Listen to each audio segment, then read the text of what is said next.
Aksi pencurian yang menyasar toko kebutuhan pokok di siang hari terekam kamera CCTV.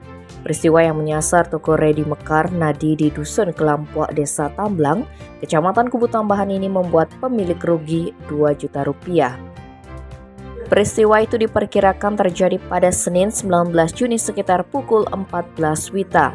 Pelaku dengan ciri mengenakan jaket hijau gelap, menggunakan helm dan bercelana panjang jeans, awalnya masuk ke dalam toko.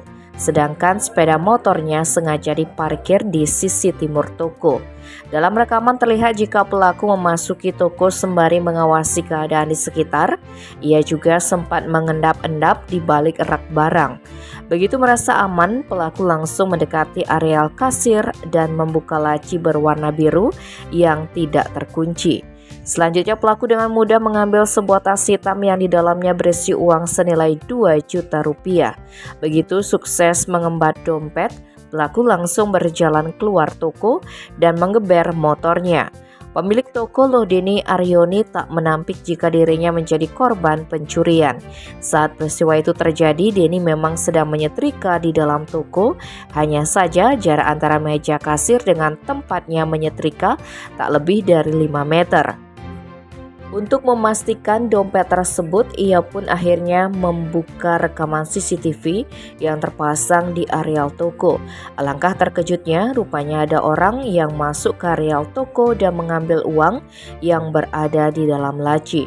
Atas peristiwa tersebut, pihaknya pun langsung melaporkan aksi pencurian di siang bolong tersebut ke Mapolsek Kubu Tambahan pada Selasa 20 Juni. Terpisah, Kapolsek Kubu Tambahan AKP Ketut Suparto tak menampik ada laporan warga menjadi korban pencurian. Pihaknya pun langsung meminta keterangan dari korban pencurian tersebut. AKP Suparto langsung memerintahkan Kanit Reskrim beserta jajarannya melakukan pengecekan ke tempat kejadian perkara. Pihaknya juga sudah mengecek rekaman CCTV untuk memastikan peristiwa pencurian tersebut. AKP Suparto pun meminta agar masyarakat senantiasa waspada terhadap modus pencurian seperti itu. Tim Bali Express laporkan.